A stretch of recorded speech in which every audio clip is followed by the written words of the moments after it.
Hai murid, selamat datang ke channel Cikgu di YouTube. Pastikan Anda subscribe channel Cikgu. Baik, dalam video ini Cikgu akan membincangkan bagaimana nak menyelesaikan satu soalan melibatkan soalan masalah di bawah tajuk sistem persamaan. Soalan ini melibatkan persamaan serentak dua pemboleh ubah. Okey, perhatikan soalan yang diberikan. Soalan ini melibatkan segitiga, tepat ataupun right angle triangle.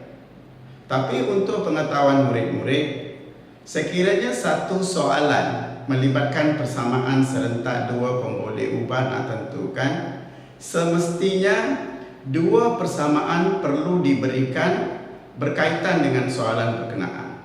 Satunya ialah persamaan linear dan satu lagi ialah bukan persamaan linear. Tapi biasanya masalah dalam soalan jenis ini adalah soalan yang melibatkan persamaan serentak ini tidak diberikan persamaan yang dikehendaki. So biasanya soalan ini ataupun cabaran soalan ini biasanya adalah menghasilkan murid-murid sendiri menghasilkan dua persamaan yang dikehendaki. Satu persamaan linear dan satu lagi persamaan bukan linear, supaya nilai x, y yang terlibat dalam soalan ini nilainya boleh ditentukan. So itu adalah biasanya masalah dalam soalan-soalan seperti ini, yaitu dua persamaan yang diperlukan dalam persamaan serentak tidak disertakan ataupun tidak diberikan. So menjadi cabaran pada murid-murid daripada pengetahuan yang ada pada murid-murid dikehendaki menghasilkan sendiri dua persamaan yang bantu anda menentukan nilai x dan y. Okey, sekarang kita akan rujuk ataupun kita akan tengok apakah kandungan soalan. Okey, perhatikan di sini gambar rajah menunjukkan adalah segitiga, yaitu ABD. So gambar rajah menunjukkan satu segitiga tepat ataupun right angle triangle, yaitu ABD. Seterusnya, ayat seterusnya, given that adalah diberikan, yaitu AB tambah BD, panjang AB tambah panjang BD adalah 32 cm. Okey, seterusnya ya, soalannya find the value of x and y. Seterusnya soalan adalah tentukan nilai x dan y. Okey, perhatikan di sini. So ini adalah informasi yang diberikan dalam soalan ini. Dan daripada informasi yang diberi ini, murid-murid dikehendaki menghasilkan dua persamaan. Satu persamaan linear dan satu lagi ialah persamaan bukan linear. So ini hanya boleh ditentukan ataupun boleh dihasilkan oleh murid-murid sekiranya murid-murid mempunyai pengetahuan berkenaan dengan segitiga yang diberikan, yaitu segitiga tepat ataupun right angle triangle. Okey, so di sini bukan setakat right angle triangle, murid juga perlu memahami berkenaan dengan segitiga serupa. So ini juga melibatkan segitiga serupa, yaitu pembelajaran ataupun pengetahuan yang dimiliki oleh murid-murid melibatkan dua segitiga yang serupa. Okey, sekarang kita perhatikan di sini. Okey, di sini kita hanya mempunyai satu segitiga saja.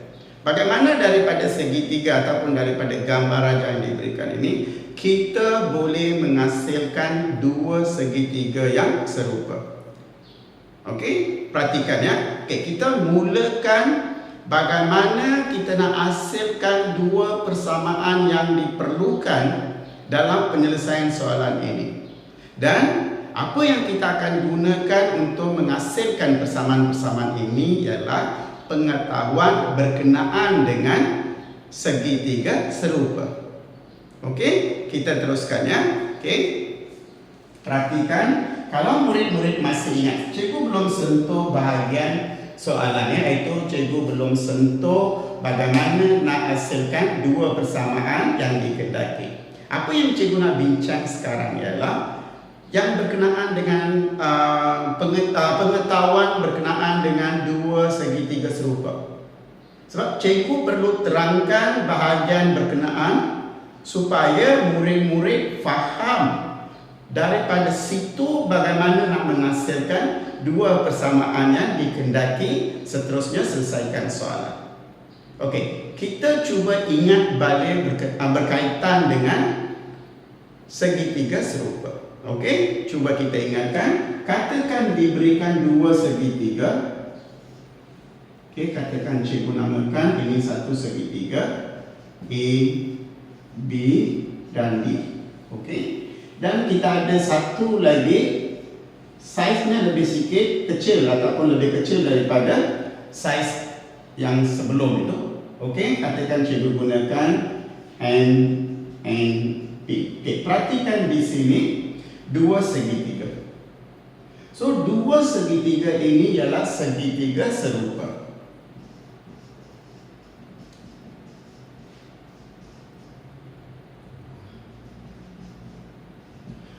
Segitiga serupa, tapi hanya saiznya berbeza. Saiznya berbeza. So, apa yang murid-murid belajar di bawah tajuk ini semasa menengah rendah adalah diberitahu ya, nisbah di antara sisi-sisi yang sepadan mestilah sama. Jangan lupa. So, di bawah tajuk segitiga serupa, iaitu akan ada dua segitiga yang serupa tapi saiznya berlainan. Serupa tapi saiznya adalah berlainan. So, di bawah tajuk segitiga serupa ni ataupun bentuk yang serupa ni, apa yang murid-murid belajar ialah nisbah di antara sisi yang sepadan semestinya sama. Ulang balik, nisbah di antara sisi yang sepadan mestilah sama. Okey, sebelum kita bincang nisbah. Okey, apa itu sisi sepadan? Okey, perhatikan di sini cikgu gunakan ini gambar raja pertama dan ini adalah gambar raja kedua.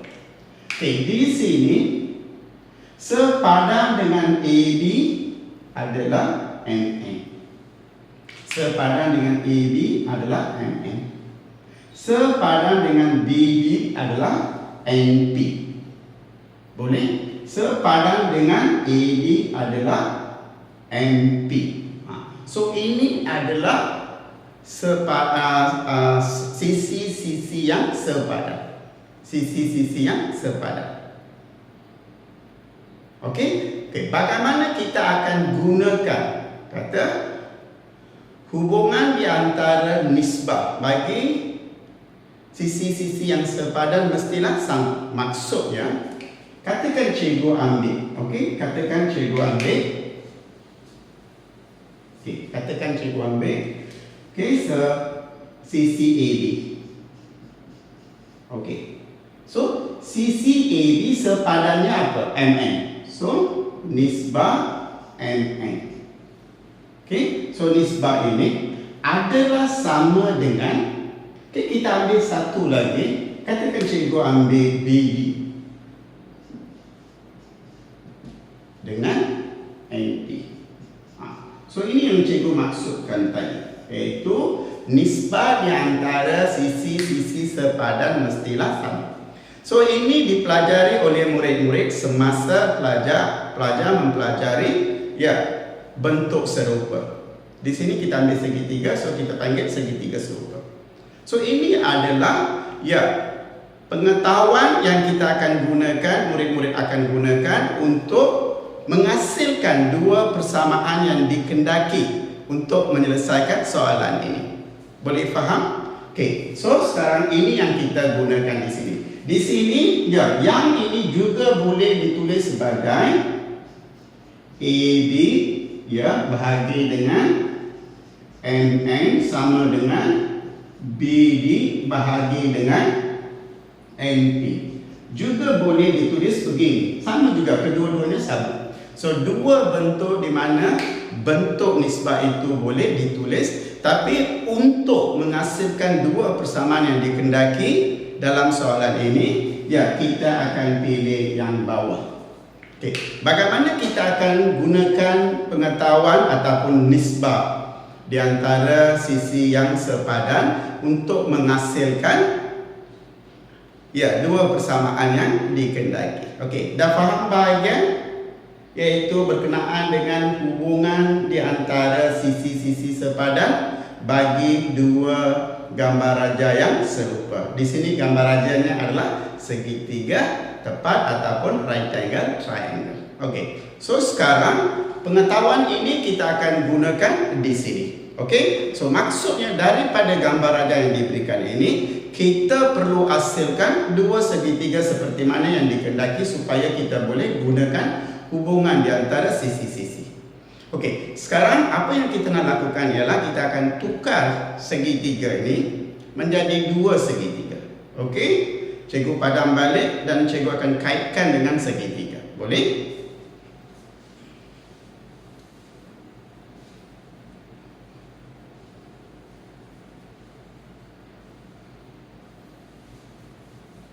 Okey, sekarang kita teruskan ya. Cikgu padam, cikgu teruskan. Okey, sekarang perhatikan di sini ya. Okey, satu segitiga besar, kan segitiga besar. So segitiga besar ini adalah A, B dan D. Okey, apakah ukuran-ukuran yang diberikan? Perhatikan di sini ialah Y, cm. Okey, kemudian perhatikan BD. BD ini ialah 9 tambah X cm. Okey. So ini adalah ukuran bagi segitiga yang besar. Okey, kita ambil satu lagi segitiga, saiznya ialah kecil daripada yang besar tapi mereka adalah serupa. Okey, sekarang cikgu ambil segitiga yang kecil pula.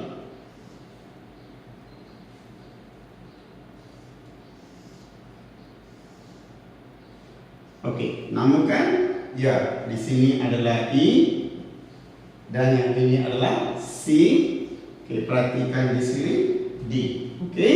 Okey, sekarang kita berapa ukuran ini? Ya, ini adalah 5 cm dan yang ini adalah X cm.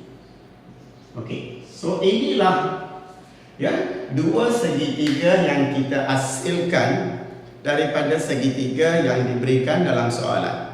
Mengapa kita perlu hasilkan? Seperti mana yang cikgu sebutkan, yang ini sebenarnya ialah gabungan dua segitiga yang serupa. Adalah gabungan dua segitiga yang serupa. So apabila kita asingkan menjadi dua segitiga, so baru kita dapat dengan jelas, murid-murid dapat memahami dengan jelas ya ukuran-ukuran yang terlibat dalam segitiga yang kita asingkan ini.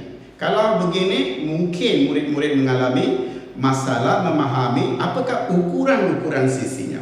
Kalau kita asingkan menjadi dua segitiga dan di sini kita jelas ataupun murid-murid jelas apakah ukuran-ukuran segitiga. Okey, sekarang perhatikan bagaimana kita akan gunakan dua segitiga, ukuran-ukuran dua segitiga ini sisinya dan pengetahuan berkenaan dengan ya nisbah di antara sisi sepadan mestilah serupa. Boleh? Okey, katakan cikgu mulakan dengan AB. Cikgu mulakan dengan AB. So, AB nisbah sepadannya apa? EC. EC adalah sama dengan kan tadi kita mula daripada segitiga besar, kita ambil satu lagi sisi daripada segitiga tadi iaitu BB nisbah yang sepadannya adalah CD. So ini adalah ya pengetahuan yang diperlukan untuk menghasilkan dua persamaan yang dikehendaki.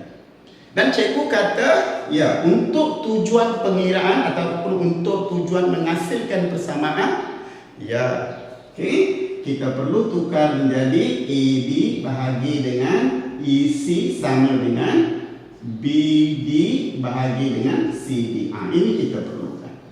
Okey. So kita akan gunakan ini untuk menghasilkan persamaan. Boleh? Okey. Sekarang perhatikannya, cikgu akan gunakan untuk menghasilkan persamaan. Okey. So perhatikan di sini. Okey. So AB-nya apa? AB-nya apa? Y. So Y bahagi dengan EC 5. Okey, sama dengan BD berapa? BD ya 9 tambah X. Okey, bahagi dengan CD ya X. Okey, perhatikan daripada pengetahuan dan kita tukarkan menjadi yang diperlukan untuk bentuk yang sesuai diperlukan untuk menghasilkan persamaan. Kita berjaya menghasilkan satu persamaan hubungan di antara X dan Y. So ini adalah murid-murid yang mempunyai pengetahuan berkenaan dengan segitiga serupa, baru mereka faham menghasilkan hubungan ini, seterusnya menghasilkan persamaan melibatkan dua pemboleh ubah. Sekiranya murid-murid gagal berkenaan dengan asas melibatkan dua segitiga serupa, yaitu nisbah di antara sisi-sisi sepadan mestilah sama. Kalau mereka gagal di bahagian ataupun memahami hubungan ini, maka persamaan ini mereka akan gagal hasilkan. So bila gagal soalan, akhirnya mereka kata soalan ini adalah susah. So sebab itu cikgu cuba bantu murid-murid bukan setakat menyelesaikan soalan, sebalik mengingatkan balik perkara-perkara yang dipelajari semasa menengah rendah yang perlu diguna pakai dalam satu-satu keadaan ataupun dalam satu-satu situasi. Okey, sekarang perhatikan daripada hubungan ini kita dapat yang ini kan. Okey, bagaimana kita akan gunakan ini untuk menghasilkan persamaan? Kita padam balik ya. Okey, cikgu padam ini semua. Okey, kita padam. Okey, kita saling untuk menghasilkan persamaan. Okey, perhatikan di sini ya, kita ada Y bahagi dengan 5 sama dengan 9 tambah X bahagi dengan X. Okey, kan tahu cross multiply. So bawa di sini yang ini jadi XY. Okey, yang ini adalah 5 kurungan 9 tambah X. Okey, dari sini kita dapati sama dengan kembangkan jadi 45 tambah 5X. Okey, perhatikan di sini. Ya, kita berjaya menghasilkan satu persamaan bukan linear. So daripada pengetahuan yaitu berkenaan dengan segitiga serupa yang dipelajari di bawah tajuk segitiga serupa, yaitu nisbah di antara sisi-sisi sepadan mestilah sama, menggunakan pengetahuan itu untuk menghasilkan persamaan yang dikehendaki. Okey, sekarang kita perlukan satu lagi persamaan. Okey, satu lagi persamaan sudah pun diberikan, yaitu dalam soalan ini adalah diberitahu bahawa AB tambah BD adalah 32 cm. Itu adalah satu lagi persamaan yang diberikan, tetapi bukan seperti mana yang biasa murid-murid belajar semasa tajuk. Okey, sebaliknya diberikan satu hubungan saja. So daripada sini kita perlu hasilkan satu lagi. Kita salin balik. Perhatikan AB tambah BD sama dengan 32. Okey, kan tadi kita tahu, AB berapa? AB Y kan? So Y. Okey, daripada sini ke sini kan tadi cikgu tunjukkan tadi, daripada sini ke sini berapa? 9 tambah X. Okey, so di sini 9 tambah X adalah, yaitu panjang ini adalah Y, panjang ini adalah 9 tambah X sama dengan 32. Okey, boleh?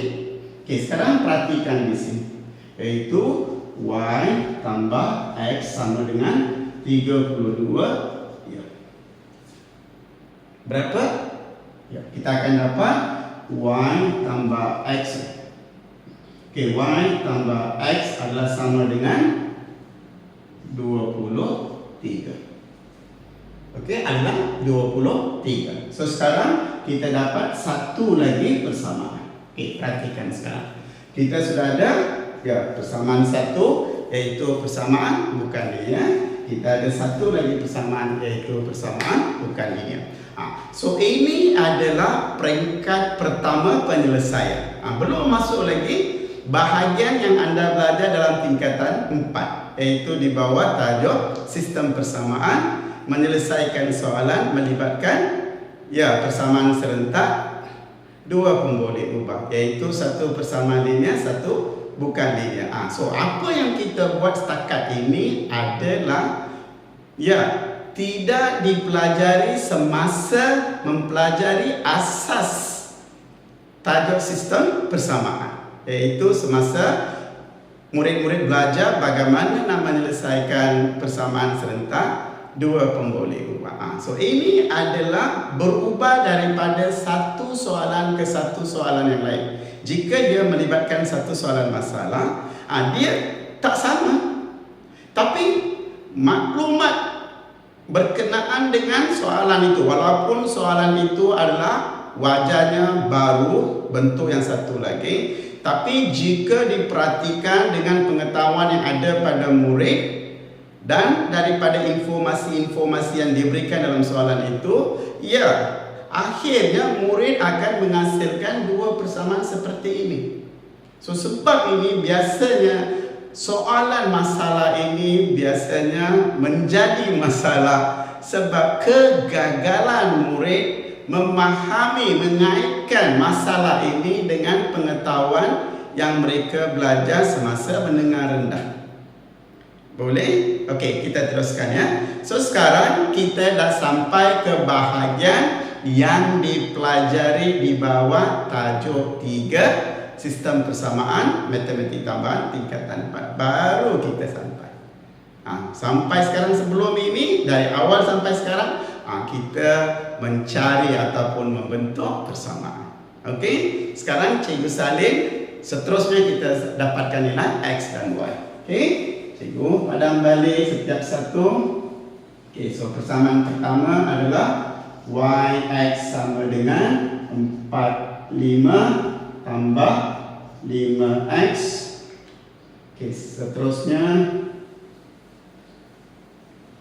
Okey, yang ini adalah yang pertama ya, saya namakan pertama. Yang ini adalah y tambah x sama dengan 23. Okey, ini persamaan kedua. Okey, kita padamkan. Yang semua kita teruskan. Okey, perhatikan sekarang murid.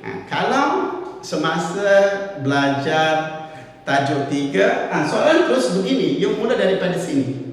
Tapi dalam peperiksaan, daripada sini, yang ini murid perlu hasilkan. So, sebab itu cikgu katakan anda bukan setakat memahami satu-satu tajuk itu penting. Selepas memahami tajuk dengan selengkapnya, sepenuhnya, yang penting itu ialah guna pakai yang belajar itu dalam menyelesaikan soalan-soalan yang berbagai ragam. Itu penting. Anda perlu tingkatkan latihan. Okey, seperti biasa kita akan gantikan persamaan linear ke dalam bukan linear. Okey, dan banyak kali cikgu dah nasihatkan apabila ganti satu ke dalam satu lagi persamaan, pastikan persamaan yang baru dihasilkan itu supaya tidak rumit.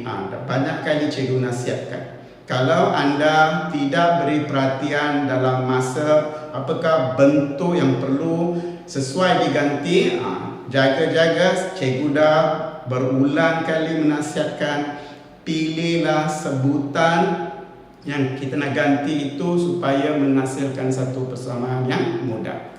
Okey, perhatikan di sini. Kalau cikgu ambil persamaan XY sama dengan 45 tambah 5X. Sekiranya daripada persamaan 2 cikgu gunakan X, dan ganti ke dalam persamaan ini, maksudnya cikgu perlu gantikan dua tempat. Masalah. Bukan tidak boleh, boleh, tapi masalah sebab anda perlu bertindak dua tempat. Okey, bagaimana sekiranya cikgu pilih Y dan ganti di sini? So sekarang perhatikan, kalau cikgu pilih X untuk ganti, cikgu perlu gantikan di dua tempat. Kalau cikgu pilih Y, kita pilih ganti pada satu tempat saja. So ini adalah benda-benda kecil yang perlu diberi perhatian oleh murid-murid supaya murid-murid tidak mengalami susah ataupun langkah-langkah seterusnya tidak merumitkan murid-murid. So boleh ya? Okey, kita teruskan. Okey. So di sini ya kita faham bahawa kita akan gunakan Y. So Y tambah X sama dengan 23. So Y adalah 23 tolak X. Okey, mana kita akan gantikan ya dalam persamaan bukan linear, iaitu 45 tambah 5X. Okey, kita gantikan sekarang. X dalam kurungan 23 tolak X sama dengan 45 tambah 5X. Okey, semasa pengembangan tanda jaga. So ini adalah positif ya, iaitu 23X. Kemudian perhatikan ya, positif negatif X kuas kedua sama dengan 45 tambah 5X. Okey, sekarang perhatikan di sini ya, perhatikan kuasa 2. So maksudnya persamaan yang kita hasilkan sekarang ialah satu persamaan kuadratik. Nak menyelesaikan satu persamaan kuadratik semestinya dalam bentuk general form. Faham tak? Apa itu general form? Ya, ax square plus bx plus c sama dengan kosong. Okey, so sekarang kita susun. Okey, cikgu bawa x negatif x ke sebelah sini. Tak tujuan kenapa cikgu bawa negatif x square ke sebelah kanan. Siapa-siapa boleh cuba? Okey, kan cikgu kata negatif ini adalah satu lagi yang boleh menyebabkan kesalahan dalam penyelesaian persamaan. So, benda-benda seperti ini perlu dielakkan. Bukan semestinya kalau ada cuba elakkan. Kalau ada negatif, ada tak peluang kita boleh tukar menjadi positif? Cuba ingat. Kalau tidak, pilihan terpaksa lah.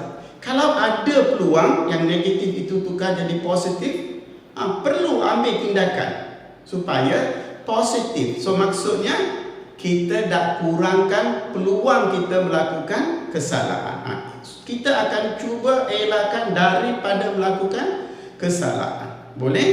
Itu tujuan sebenarnya. So bila cikgu bawa negatif x kuasa 2, ia akan jadi x kuasa 2. Cikgu pindahkan semua ke sebelah kanan ya. Okey, seterusnya perhatikan ya, cikgu pindahkan yang positif 23 ni ke sebelah kanan, ia akan jadi negatif 23x. Okey, so sebelum ini sudah ada tambah 45 dan tambah 5x sama dengan kosong. Okey, perhatikan di sini. Tapi kita perlukan dalam bentuk A. Kita perlukan dalam bentuk A. Okey, seterusnya cikgu letakkan x kuasa 2. Okey, perhatikan di sini berapa? So kita akan dapat tolak 22. Yes, 45. So di sini kita akan dapat 5, 4, 2, 5 tolak 3, 2. Okey, so sekarang, cikgu lupa di sini ya. X. Okey, maaf cikgu. Okey, yang ini dengan yang ini. Okey, so sekarang perhatikan di sini.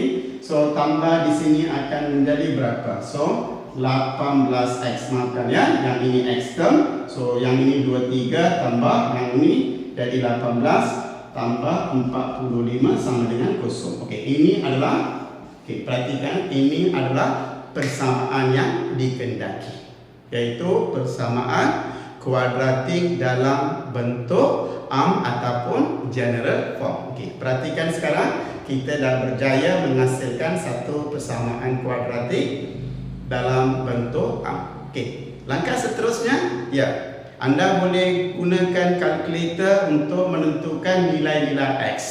Tahu kan? Okey, so dapatkan A-nya berapa? 1, B berapa? Negatif 18, C berapa? 45. So, yang ini anda masukkan dalam kalkulator, seterusnya tentukan apakah nilai-nilai X. Okey? Okey, cikgu padamkan ini, bawa ke atas persamaan kan. Okey, so X kuasa 2 tolak 18X tambah 45 sama dengan 0. Okey, sekarang anda sudah pun tentukan nilai X kan daripada kalkulator?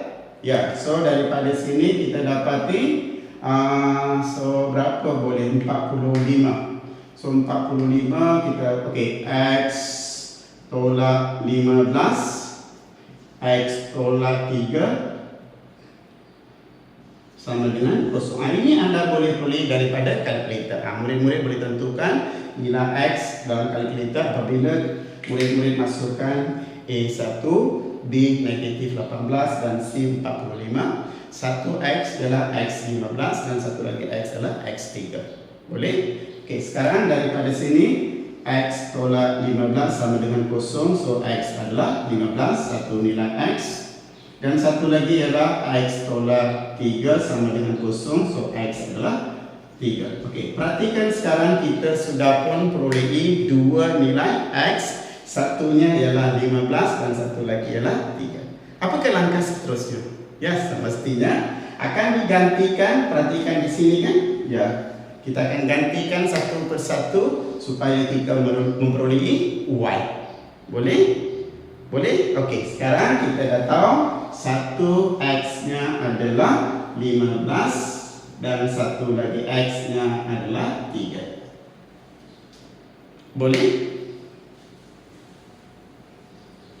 Okey, so satu lagi X adalah 3. Okey, sekarang cikgu padam ini dan gunakan ruang ini untuk mencari nilai Y. Boleh? Okey, sekarang cikgu turunkan Y apabila X sama dengan 15. So Y iaitu 23 tolak X iaitu sama dengan, perhatikan di sini 23 tolak 15.